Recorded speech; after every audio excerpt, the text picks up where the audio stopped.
disclaimers before we start recording. Right. And I'm like, I record all the time. It's okay. You don't need a disclaimer every time. But yeah, dude, I mean, so, all right. Scientific use of ayahuasca and like psychedelics in general. Sure. For how about medicinal use like MDMA for PTSD? I mean, that's some real stuff. Sure. Yeah, absolutely. So, hey, good afternoon, good evening, good morning to all of our listeners. I am Therron Causey with attorney Brenton Begley, and you heard a little bit of what we're thinking about this morning, which is, drugs, legalization of drugs, the current, the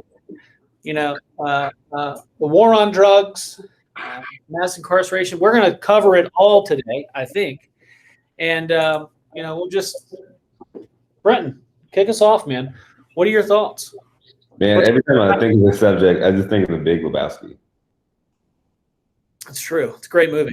It is a good movie. And I think about it because I just watched it, and like where he's driving and he's like drinking a beer and he's like smoking a roach.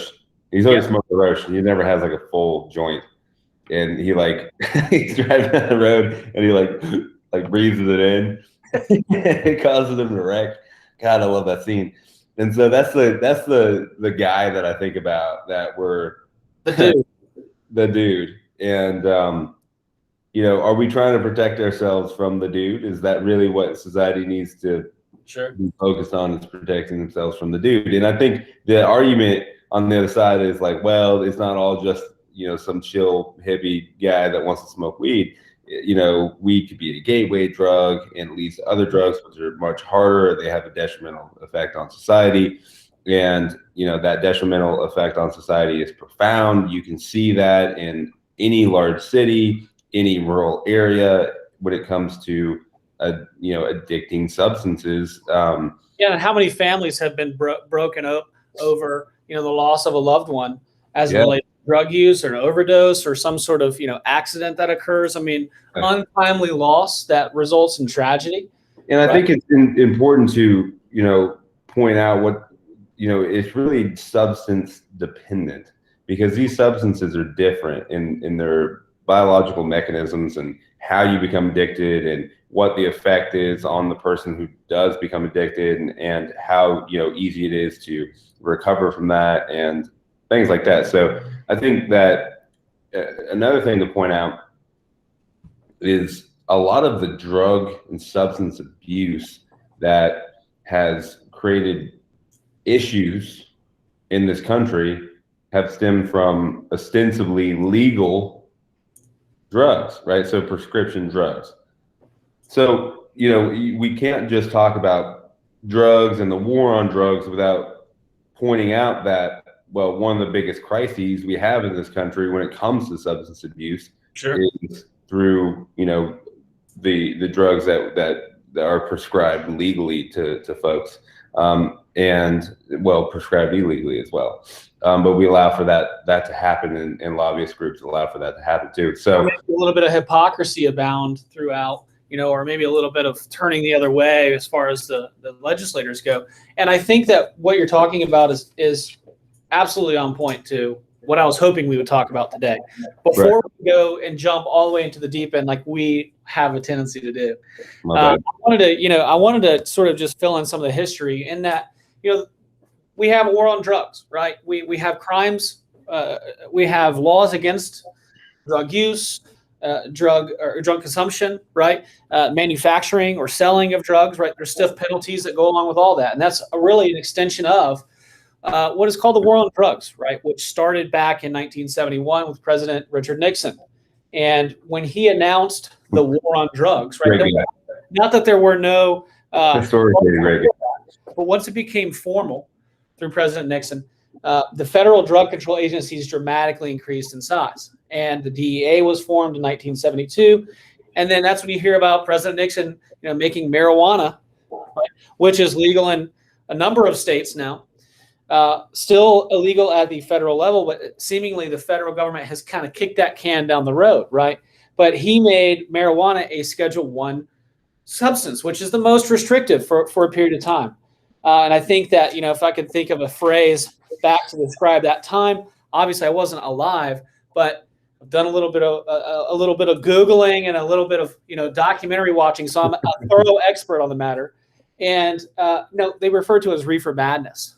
You've heard that term, right? Where your brain, they had the commercials where the brain is an egg, or they have the more recent ones where the person's deflated on a couch, or they're high.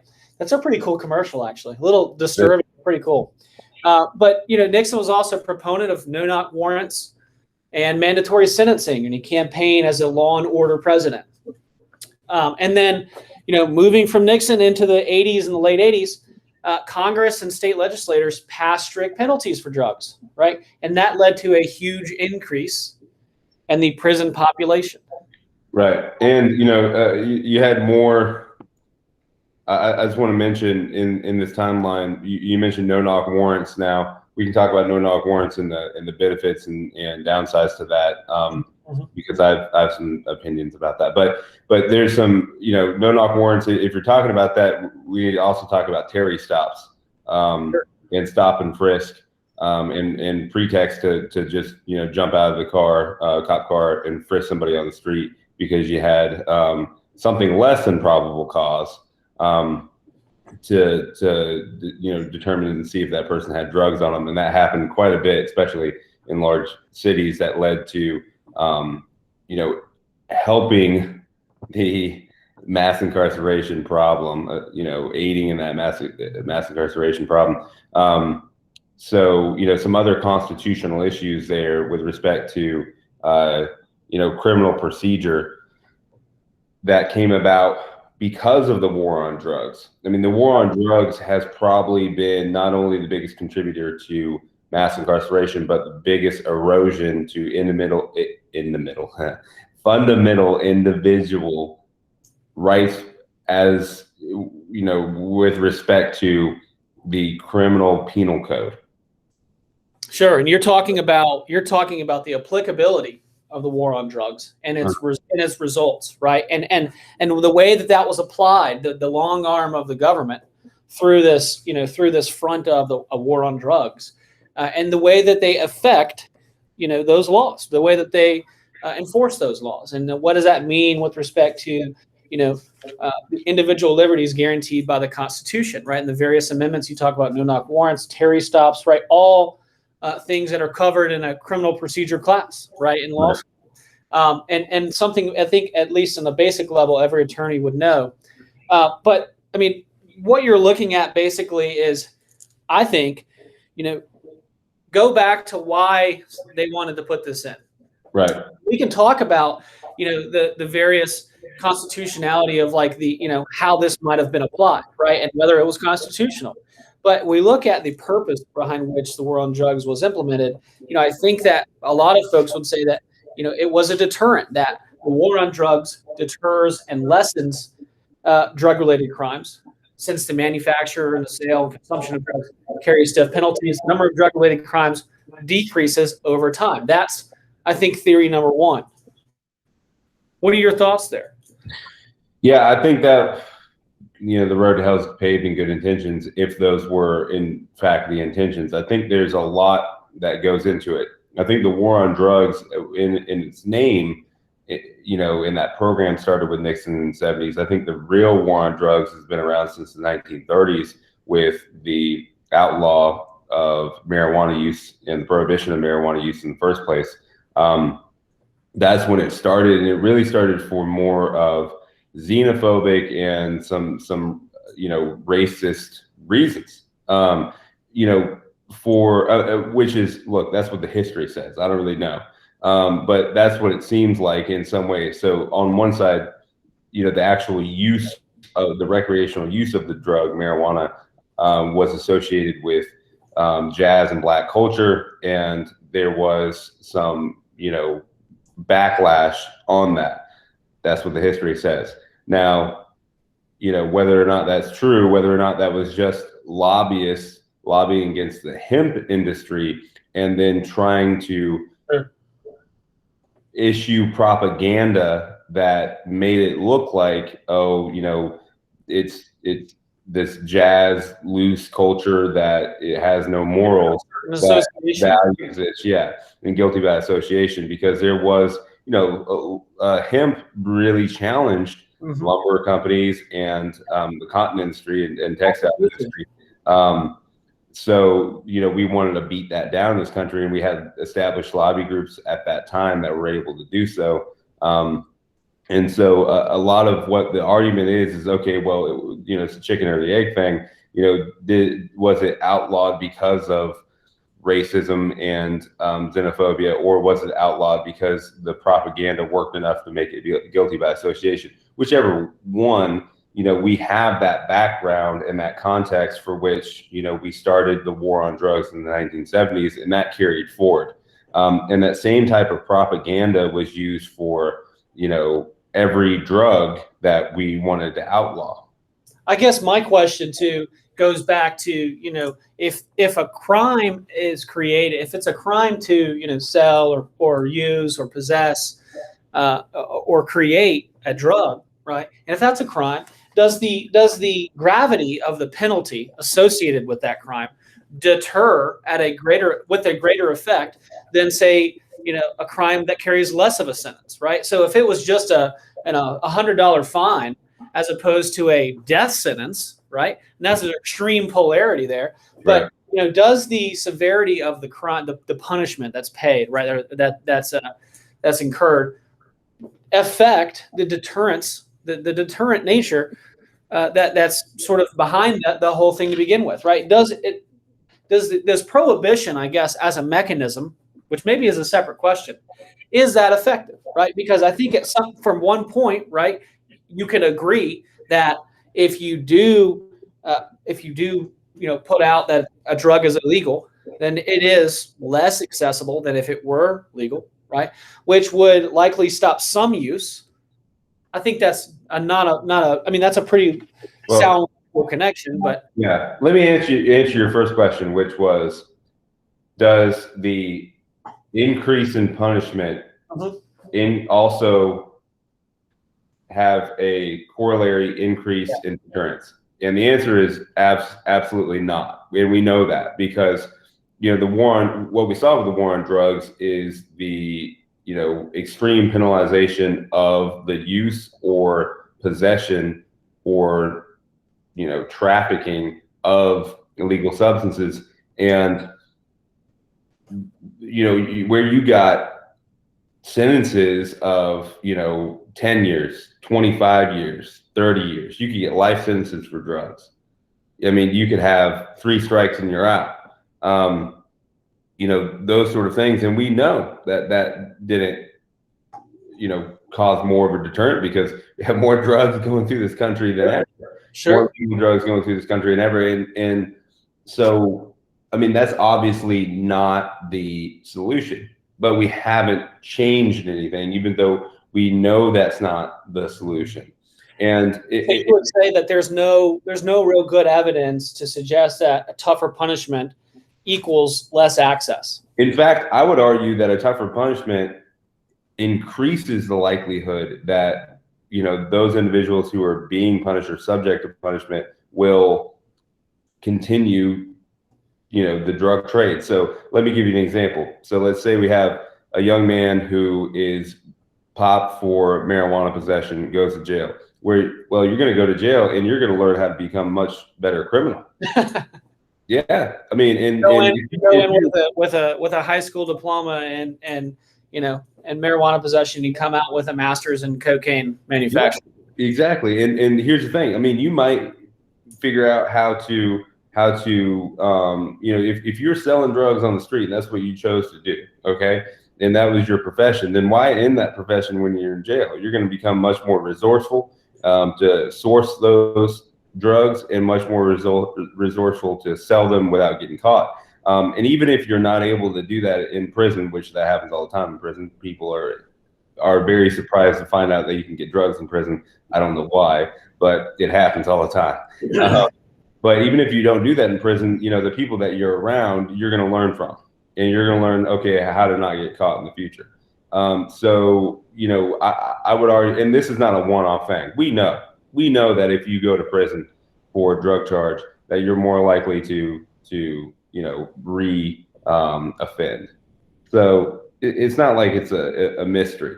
So, I mean, I would argue, I'm going to be extreme here, and this is probably jumping ahead a little bit, but I would argue that, incarceration, as a penalty for a nonviolent crime is just a bad policy when it comes to human rights and when it comes to, actually changing people's behavior.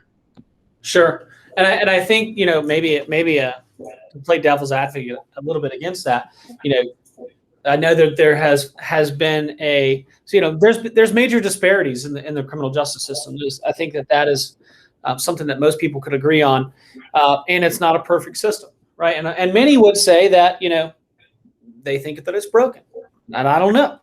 I think it's what we have, and it's not broken in the sense that as long as we have good people in it working it, then we can make it better, right? Just like anything, you make it better from within. But I think for a lot of folks, their question, right, is okay, well, maybe there's some deterrent effect, maybe not. Maybe it's actually counterproductive to have stiffer penalties on these sorts of crimes.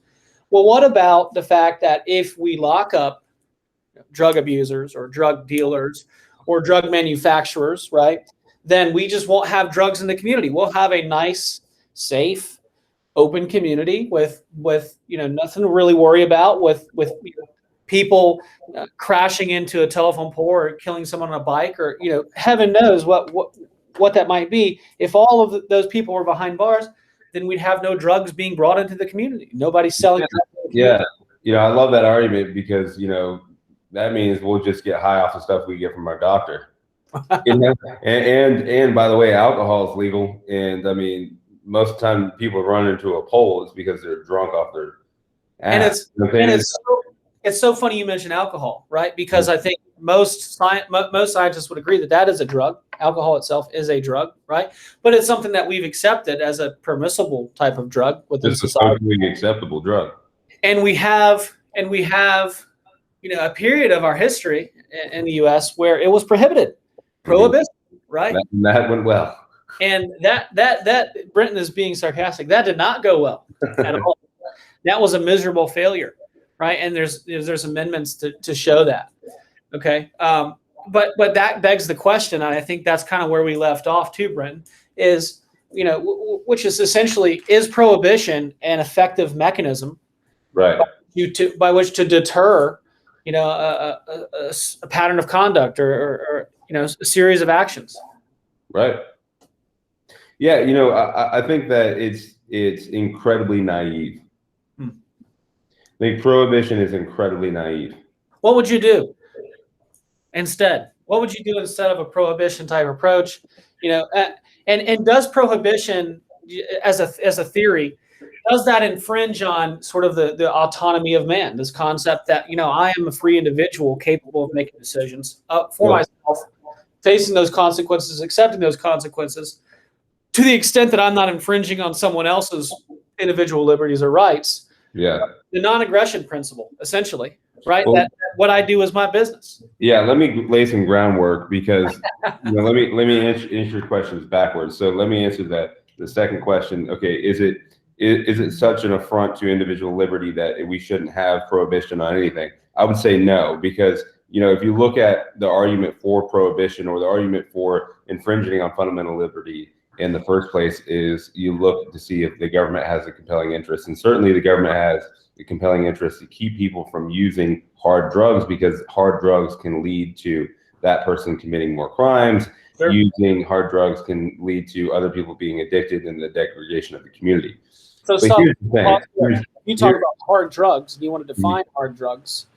Couldn't we just take that a step further back and say, well, look, and that's the gateway argument, right? Where they say, look, marijuana is not a hard drug per se, but it leads to other things, right? If you're around people that have it, or if you're probably around other people that might have other drugs, you might be predisposed to use other drugs. It's clear that marijuana is a gateway drug, just like alcohol, just like being around other people, just like music. It can lead to other things, sure, but in of itself is not. There's a big leap from marijuana to crack. Sure. You know what I'm saying? I mean, it works on different pathways. It gives you such a very different function. There's a lot of different interests that you may have to try either one. Every golden retriever is a dog, but not every dog is a golden retriever, right? That's right. That's right. So let's go back to okay, what would I do instead of prohibition? So let's lay some groundwork here as far as, what I see as the failure of prohibition when it comes to drugs. The argument is, okay, if you prohibit drugs, you're going to lessen the degradation of a community or neighborhood because there won't be the prevalence of drugs there, the use of drugs that could lead to that. But it's not just drugs itself that could screw up a community. So if you think about it, it is also the penalization of possession or use of drugs that leads to the degradation of a community. Because what you have is, you're not just having a bunch of people getting on heroin because they have good jobs and their lives are hard, and then they're going to choose not to go to work, and then blah, blah, blah, whatever, right? Now, that's not necessarily the case if you prescribe them opiates and you keep prescribing them opiates and you entrap them in that, but that's for another discussion. So let me just give an example of just a regular middle-class community where if drugs were illegal in this community, or if they were illegal. If they were illegal in that community, the use of drugs would probably not lead, uptick. It would probably not increase. Right. Okay. If you just all of a sudden legalize drugs in a, isolated community. However, if you made them illegal, okay, then slowly you could lead to the degradation of that community, because the one guy that gets busted with it, okay, he is going to have that on his record. Mm-hmm. He's going to not be able to get a job, which is going to lead to poverty, which is going to lead to a lot of other things in a downward spiral that's going to lead to possible other drug use. So the thing is that it sounds good, and the reason why it's naive is it sounds so good. We could just eliminate all the drugs if we take away all the people that have the drugs in the community. But that's just not how it works. Really, what you're doing is you're slowly taking away that person's ability to get away from drugs. And not only that, but you're affecting the future generations if they have children. And I don't say you as in, there is personal responsibility. I'm a proponent of that, right? Yeah, certainly. But no doubt about pushed up aside that is this thought that, most drug users or abusers are people that are at or below the poverty level, right? That's the majority. Based on personal responsibility, but if there was a penalization like there is for drug use for a bunch of small mistakes that you could make in your life, then I mean, drinking can be incredibly bad. You can get so if I got caught arguably worse, right?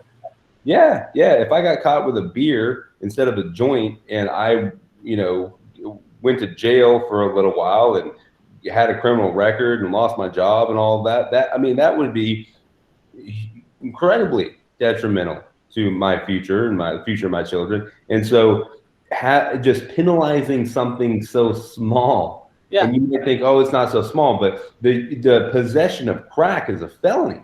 The possession of that does is it keeps them there, right? You've got a felony on your record. Now, like you said, you're not going to get a job. Maybe your kids see you and you have to keep selling drugs because you can't get a job, right? You're stuck in a cycle, this chain of events that's nearly impossible to break out of at that point. And then it becomes, a generational thing where it's like we have generations that have now cycled through poverty. Yeah, and it comes down to this. If you make drug users criminals, then you're creating criminals. Right. That's just, that's all there is to it. And the thing is too, is that if we know that if you're at or below the poverty line, you're more likely to, just, what you have around you, what's available around you, what your resources and options are. So if I was going to do something, sure, you can place penalties on these things, but we have huge amounts of money going into keeping people incarcerated. And we have spent over $1 trillion, taxpayer dollars. That's with a T, Brenton. With a T. Over $1 trillion on the war on drugs. And that's not only created you know, a massive burden for the taxpayers, paying for a war that doesn't seem to be going very well, where the flow of drugs steadily increases year after year, right? Right. And is it really, I mean, we get into the cons of the war on drugs now, as opposed to sort of some of the theories that, you know, were proponents of the war on drugs or supporting the idea of the war on drugs. Right. You know, is this war addressing the root problem behind drug abuse and selling drugs, right? Is it addressing the root problem? Imagine if you spent $1 trillion on figuring out how to rehabilitate folks from the use of drugs, or spend $1 trillion on really trying to get to the root of why people use and abuse substances, or spent $1 trillion on keeping, you know, Pfizer from manufacture of opiates and doctors from prescribing Oxycontin to somebody with a little twinge in their back. You know, I mean, the problem is not the people. The problem is the policies. And the thing is, too, we know the problems of policies. If you really want to hear the conspiracy theory that is it corruption based? Is it corruption based? It is corruption based. Okay. And the thing is that it's not really a theory. I mean, we know it. We know it. We know the government is complicit in the drug trade. I mean, it started with Iran-Contra, right? I mean, we know that the government is complicit in the drug trade. If we wanted to stop it, we could.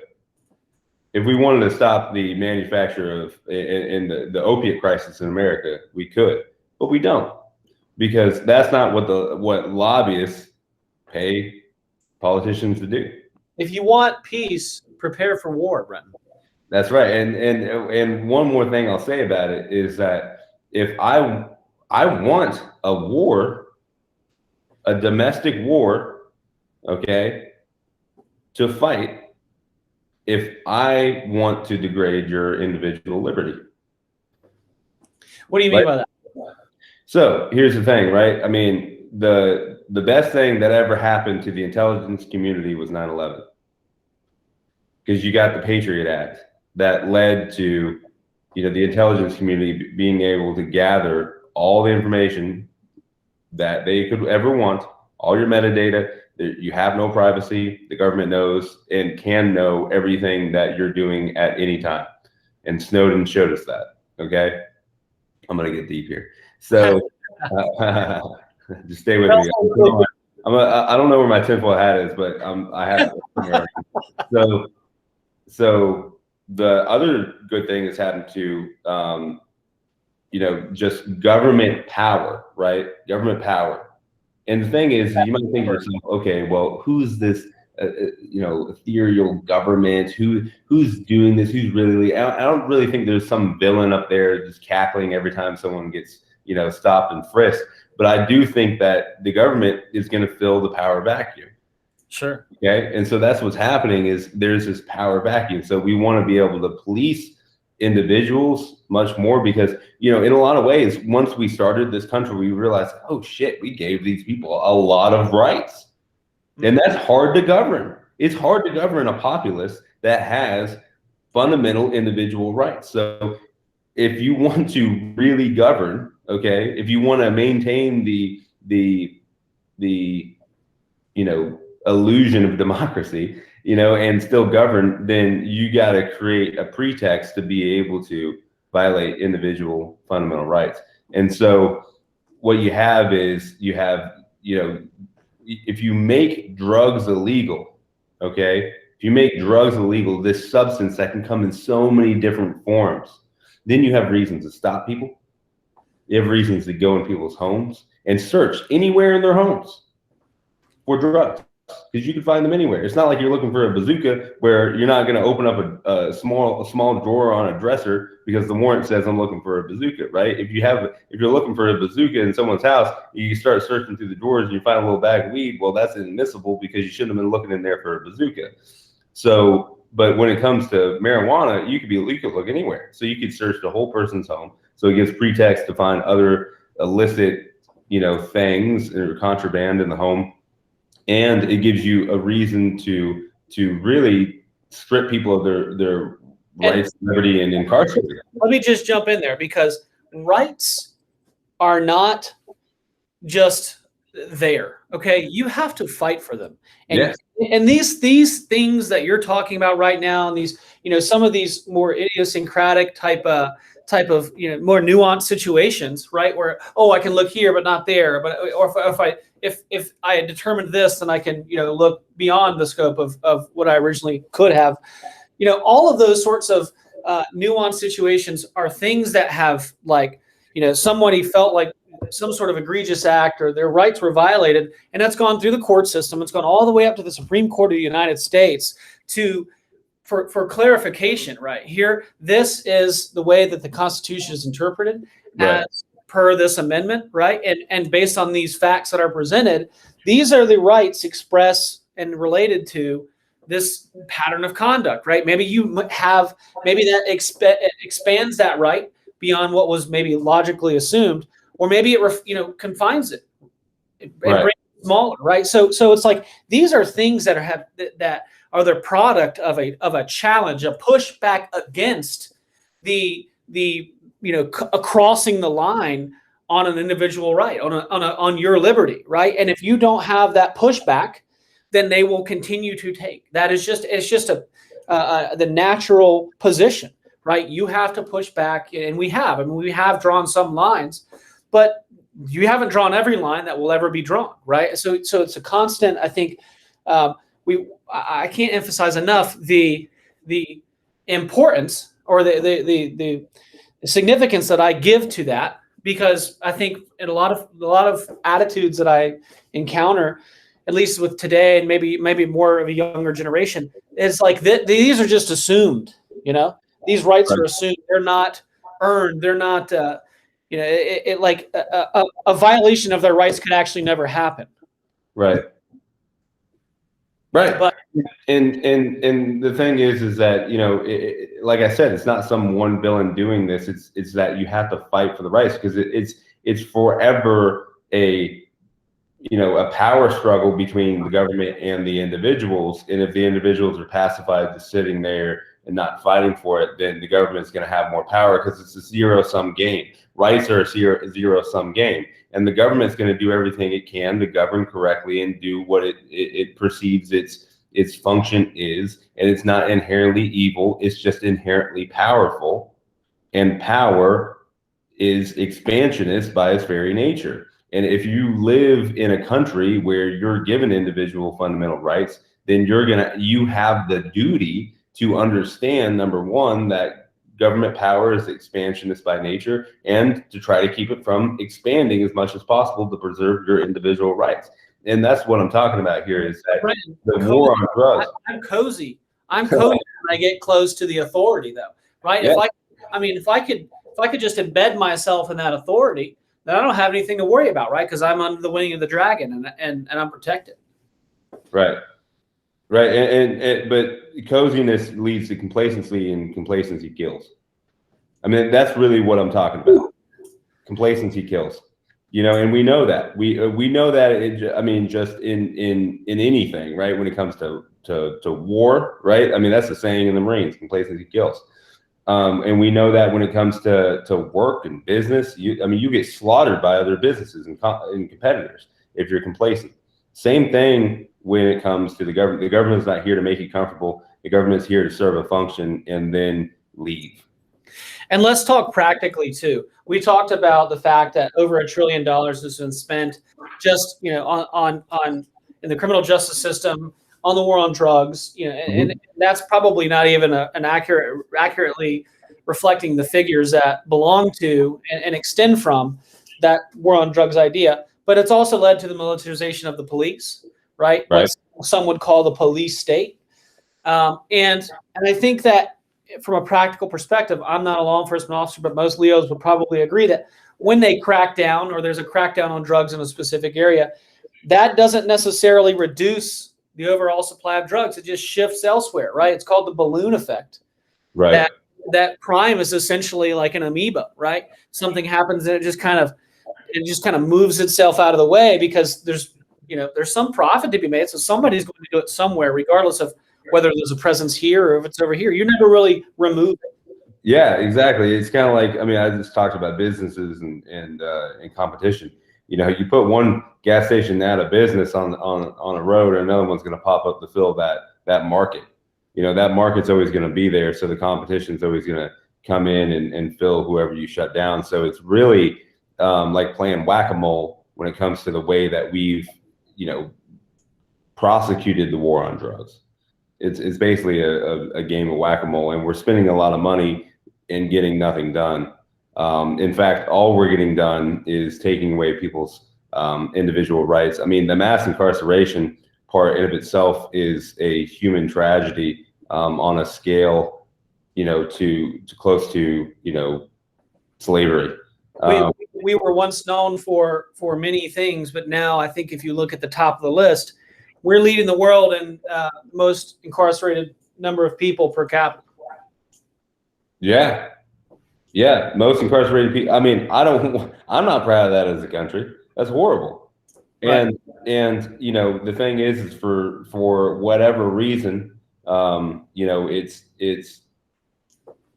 it also disproportionately affects minorities. Sure. Absolutely. There's disparities and, you know, increase. Not only does it do that, it increases racial tension, right? Because you have, you know, many of the arrests being made are for drug-related crimes in the African American or Latin American community, right?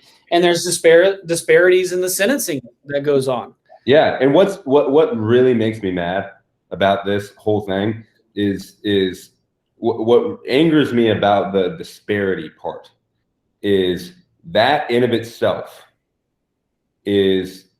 seems racist, makes the country look racist, and is not a reflection of the values of the populace of this country. Mm-hmm. Right? If you were to, you know, take a poll and try to derive the values of the populace, we wouldn't want the majority of minorities, or we wouldn't want the majority of people incarcerated to be minorities, right? But that's the case, and it reflects poorly on the population. So when you look at America as a country, people are like, "Oh, you guys are racist. You have all these people in jail," and the people are like, "We don't want that." You know, it's just the policies that we have, right. And the policies that we have are deeply rooted, and it's important to understand why that those policies are there and what contributes to them. So one of the things that we have in this country, which is weird, is the privatization of prisons. Yes. Okay. So prisons are basically, they can be a private institution where individuals instead of the government own them. And so they own them to make money. It's a business. And the more people they have, the more the government pays them to run that business. That already seems sort of a like a moral conflict there. Right? Yeah, because what would I want if I were the owner of a prison?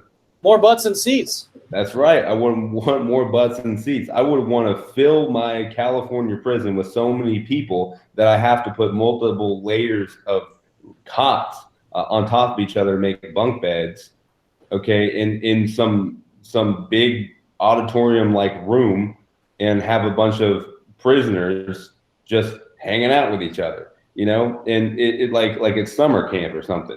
It's crazy. And like you're at a lock-in at a high school or gym or something like that. You know, I mean, that's an ugly blemish. That's an ugly blemish on a product, if you will, of what has been the norm for some time, right? This is this is what you have as a result of these types of policies, right? Where this is something that is encouraged. And Now, I would say though, if you think about that centers to me around money, right? That is a money thing. So if you spent the money that's being spent on the war of drugs currently on, you know, offering treatment instead of jail time, I think that there are studies out there that show that we could save billions. Yeah. Right. Not only that, you have all the passive benefits that come back from this sort of pullback on the attack on individual liberties. I'm Yeah, not saying and it's the right to consume or abuse substances, but I'm just saying that power struggle that will forever be ongoing. And if you think about struggle too, one of the things that I struggle with is, I really appreciate law enforcement, and Me too. my brother's a police officer, and I know what he does, I know what he goes through, and I really have a lot of appreciation for law enforcement. What makes it difficult to really, get individuals to understand the importance of the role of law enforcement is the mistrust with government that a lot of people have, and for good reason, because law enforcement, even though they do a good job, okay, even though they are out there doing their best to keep people safe, they are set up in a lot of ways to fail. Sure. Because of the policies that they're enforcing shouldn't be there in the first place. And a lot of them know, and a lot of them have a hard time with it. I'm from the government. I'm here to help. Yeah, the government, I'm here to help. And really, police officers overall contribute greatly. And what they see is the effect of drugs on society and stuff like that. But in a lot of ways, I don't think any police officer out there wants someone to be incarcerated, and their rights taken away, for a not very good reason, right? And so it's a tough position to be in if you're a law enforcement officer, because you have to do your job. But at the same time, the policies that are given to you, handed down to you, aren't the best. And that's the thing. If you have a system where the incentive is to incarcerate people because of privatized prisons, then they're going to have a very strong lobbying group, and they're going to, make sure that, your legislature is tough on crime, and that tough on crime means essentially treating people like cattle and overpacking prisons. I remember going to the Hague and the Netherlands, where, which is an area along with like Sweden and Finland, if it exists, and other places, and in that kind of area where they care more about human rights, and you see like pictures of the prisons. Okay, you got someone in this prison, and it looks like a college dorm. They got a PlayStation, they got stuff like that, and the response from a lot of Americans is like, oh my God, like, what are they even doing? That's not prison. Like, they should be in a cell, blah, blah, blah. But, you have to remember, number one, these people are humans. We're dealing with humans here. And number two, the other side of that is, what are they in prison for? Not everyone in there is a rapist or a murderer.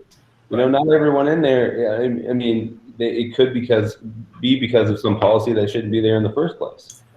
Yeah, I think that goes to the punitive nature versus the rehabilitation, and whether how you feel about that as just an individual, as a society, as how that's reflected in society. I think that there's, you can't rehab someone in a cell too. You put me in a cell, I know that unequivocally you don't give a shit about me. Right, you're just being locked up. It's more of a punishing deterrent, right? Well, that's the thought, as opposed to a rehabilitation effort. And I would look. I get it on both sides. You've got talk to any victim where somebody's lost a child, and and ask about their sympathies. But you're going to touch the human soul there, right? And people will always feel differently about that. And but we do have this whole Eighth Amendment thing. Cruel and unusual punishment. Yeah, it's a prohibition against cruel and unusual punishment. That's right. And really, that can be tough to define, but the prisons the way they are, there's a dang good argument to say that the way we run prisons right now is cruel and unusual. Let me ask you something, Brenton. It's a bit of a loaded question. Okay. Those are my favorite kind of questions. Is substance addiction an illness or a choice? Both. Explain. Both. You have to have some type of, individual responsibility to begin substance abuse. You have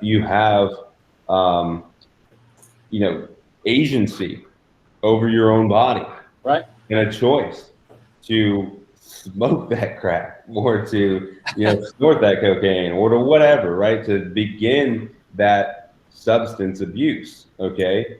Now, if we're talking about street drugs, okay, then we're talking about, you have some agency to begin that, and then you have that downward spiral after you become addicted, which I would define as a sickness.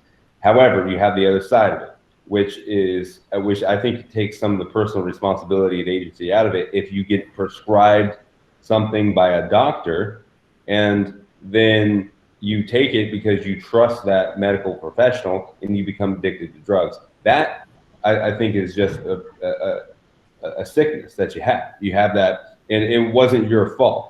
And what you're highlighting there is the inherent likelihood of corruption, where you have legally prescribed substances to individuals that by no fault of their own become addicted to it, and then that's a product of that inherent corruption, where you have this industry built around peddling these substances, right? And I mean, they do it through the quote unquote proper channels, but that's it. I mean, I couldn't agree more with what you said. I think it can be it can be one, the other, or both at the same time, and not every circumstance is the same, right? When you're talking, and unfortunately, it's just a mistake. It's right. Really, it's just a mistake that's very small. It's not like murder. It's a mistake that you make and that just harms you at that moment on that first initial use of it, and then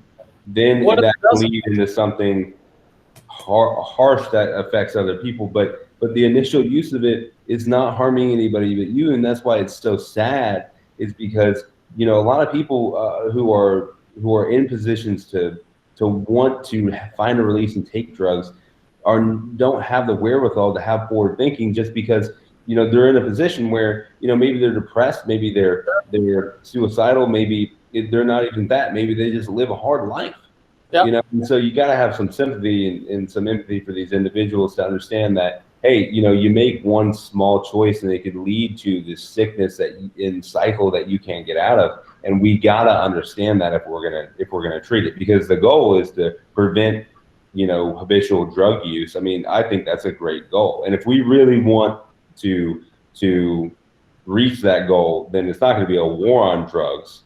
Okay, it's going to be an understanding of where these individuals are at in life when they take drugs, what the addiction is like, what the sickness is like. What we're going to have to do is remove our ego, okay? And we're going to have to be open-minded, and we're going to have to educate ourselves.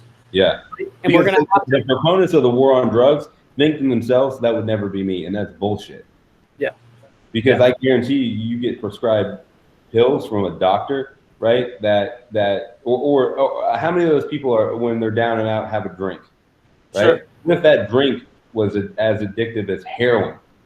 I mean, there's no doubt that there's some self-righteous, sort of perspective on that. But nonetheless, I can certainly respect, people's feelings and positions, people that have encountered and dealt with, tragic loss, versus people that have just been seemingly shafted, for something that was like, that really had no effect on anybody.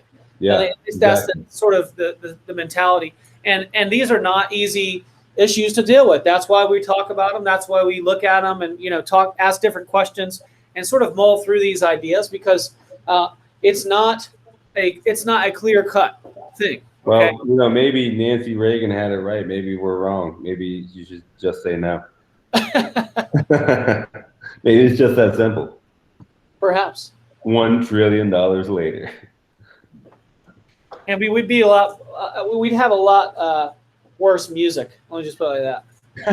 Yeah, we would. I know, right? Well, we're going to keep the drug trade so we can keep the music going. Keep the it also in the 60s. Hey, Brenton, man, I've got to run, but thank you again. I always enjoy these types of conversations. Hopefully, no sneak peek into next week's episode topic. No, man, I think I'm gonna jump off here and smoke a joint. You know, so we do a little H. Take care, guys. Hey, man, thanks again. I'll talk to you soon. All right, see you.